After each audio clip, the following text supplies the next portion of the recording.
اعوذ باللہ من الشیطان الرجیم بسم اللہ الرحمن الرحیم السلام علیکم ورحمۃ اللہ وبرکاتہ۔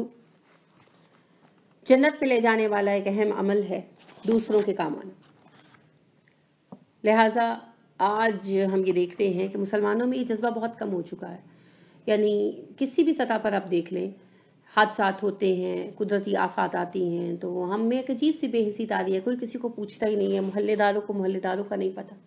حالانکہ اللہ کے رسول صلی اللہ علیہ وسلم نے اس کی بہت زیادہ تاکید کی ہے۔ آپ صلی اللہ علیہ وسلم نے ارشاد فرمایا، انسانوں میں اللہ کو وہ انسان سب سے زیادہ محبوب ہے جو لوگوں کو سب سے زیادہ نفع پہنچائے۔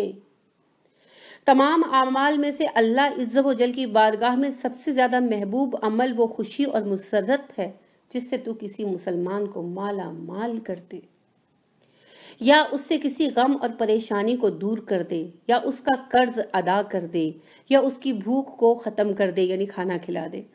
مجھے مسجد میں 1 ماہ اعتکاف کرنے سے یہ عمل زیادہ پسندیدہ اور محبوب ہے کہ میں اپنے مسلمان بھائی کے ساتھ اس کی ضرورت و حاجت پوری کرنے کی غرض سے چلوں۔ جو شخص اپنے غصے پر قابو پائے گا اللہ اس کی پردہ پوشی فرمائے گا۔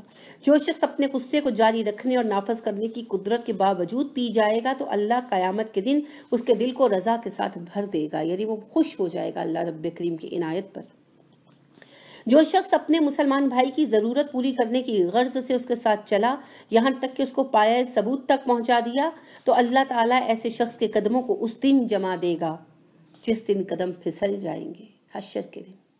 اور بلا شبہ برا اخلاق عمل کو اسی طرح تباہ کر دیتا ہے جس طرح سرکہ شہد کو تباہ کر دیتا ہے۔ دیکھا آپ نے، سنا؟ اس کو ریمائنڈ کر کر کے سنیے گا تاکہ دل میں اتر جائے۔ ابو ہریرہ کہتے ہیں کہ رسول اکرم صلی اللہ علیہ وسلم نے فرمایا، بیواؤں اور مسکینوں کے کام آنے والا شخص اللہ کی راہ میں جہاد کرنے والے اور رات کو قیام کرنے والے اور دن کو روزہ رکھنے والے شخص کی مانند ہے۔ اسی طرح آپ صلی اللہ علیہ وسلم کے پاس ایک صاحب آئے، ابو مسعود بیان کرتے ہیں کہ ایک صاحب آئے نبی اکرم صلی اللہ علیہ وسلم کی خدمت میں حاضر ہو کر کہنے لگے کہ میرے ساتھ حادثہ ہو گیا ہے، میری سواری فوت ہو گئی ہے، یعنی کہ میرا جو سواری کا جانور تھا مر گیا، میں سفر میں ہوں، آپ صلی اللہ علیہ وسلم مجھے کوئی سواری دے دیجیے۔ آپ صلی اللہ علیہ وسلم نے فرمایا، میرے پاس تو کوئی سواری کا جانور نہیں کہ میں آپ کو دے سکوں۔ تو محفل میں بیٹھے ہوئے ایک صاحب کہنے لگے کہ اے اللہ کے رسول صلی اللہ علیہ وسلم، میں انہیں ایسے شخص کے بارے میں بتا سکتا ہوں جو انہیں سواری دے سکتا ہے اور دے دے گا۔ تو آپ نے فرمایا، جو شخص نیکی کے کام پر کسی کی رہنمائی کرتا ہے اس کے لیے نیکی کرنے والے کے اجر و ثواب کے برابر اجر و ثواب ہے، کہ آپ اس کو شخص کے پاس لے کر جائیں گے، وہ اس کو سواری دے گا تو آپ کو سواری دینے کے برابر اجر ملے گا۔ اب دیکھیے، آپ صلی اللہ علیہ وسلم نے کہا کہ اچھی بات کہنا صدقہ ہے، مسکرا کر ملنا صدقہ ہے، رستے سے تکلیف دہ چیز کا ہٹا دینا صدقہ ہے، اور کسی کا حوصلہ بڑھا دینا صدقہ ہے، کسی سے تعزیت کرنا صدقہ ہے۔ مومن کے بہت حقوق ہیں اور اللہ کے تمام بندوں کے حق ہم پر اسی طرح ہیں کہ ان کو ادا کرنے کی کوشش کریں۔ اللہ کے رسول صلی اللہ علیہ وسلم نے ارشاد فرمایا، مخلوق اللہ کا کنبہ ہے اور ان میں سب سے اچھا وہ ہے جو اللہ کی مخلوق کے ساتھ سب سے اچھا ہے۔ تو آپ سوچئے کہ ہم کتنے اچھے ہیں، ہم کتنے فائدہ مند ہیں انسانوں کے لیے، کیونکہ رسول اللہ صلی اللہ علیہ وسلم کی حدیث میں نے ابھی پیش کی نا کہ سب سے زیادہ تم میں سے اللہ کے نزدیک اچھا وہ ہے جو انسانوں کے لیے سب سے زیادہ نفع بخش ہے۔ تو اب ہم کتنے نفع بخش ہیں ہمیں خود اندازہ لگانا ہے، ٹھیک ہے؟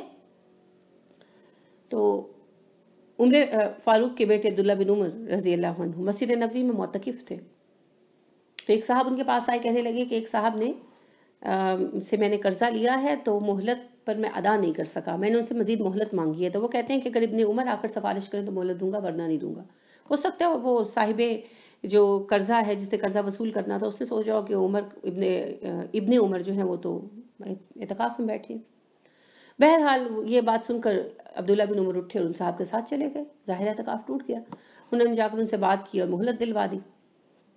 تو جب گھر کی طرف روانہ ہوئے تو رستے میں کوئی صاحب مل گئے، تو وہ کہنے لگے کہ ابن عمر آپ تو اعتکاف بیٹھے تھے، آپ کدھر؟ تو انہوں نے کہا کہ میں اس بات کو محبوب رکھتا ہوں کہ اپنے بھائی کی ضرورت پوری کروں۔ اور پھر رسول اللہ صلی اللہ علیہ وسلم کی یہی حدیث پیش کی کہ آپ صلی اللہ علیہ وسلم کو میں نے فرماتے سنا کہ میں 1 مہینہ مسجد میں معتکف رہنے سے زیادہ اس بات کو پسند کرتا ہوں کہ کسی مسلمان کی حاجت پوری کرنے کے لیے اس کے ساتھ چلوں۔ تو لہٰذا انہوں نے اعتکاف توڑ دیا اپنے ایک مسلمان بھائی کی حاجت پوری کرنے کے لیے۔ آج ہم کس حد تک کسی کی حاجات پوری کرتے ہیں، جبکہ ہم کرنے پر قادر بھی ہوتے ہیں۔ لوگ 10-10 20-20 ہزار قرضہ لے کر پھنس جاتے ہیں، ادا نہیں کر سکتے، سود پر لے کر بیٹھے ہوتے ہیں، اور ہمارے لوگوں کا حال یہ کہ ایک ایک شادی کے اوپر ہم لوگ 15-15 20-20 ہزار کا ایک ایک جوڑا بنواتے ہیں۔ تو اگر ہم اس قسم کی فضولیات بند کر دیں تو ہم اپنے کتنے مسلمان بہن بھائیوں کے کام آ سکتے ہیں، ذرا سوچیے۔ تو جو مسلمان کے کام آئے گا اللہ رب کریم اس کے کام آئیں گے۔ جو آج کسی کی ضرورت پوری کرے گا، اللہ رب کریم قرض رکھنے والے نہیں ہیں، روز قیامت وہ بھی ضروریات ہماری بہت ساری پوری کریں گے۔ تو اللہ رب کریم کے بندوں کے ساتھ نیکی کا معاملہ کریں، احسن معاملہ کریں، اور لوگوں کے کام آنے والے بنیں، لوگوں کے لیے نفع بخش بنیں۔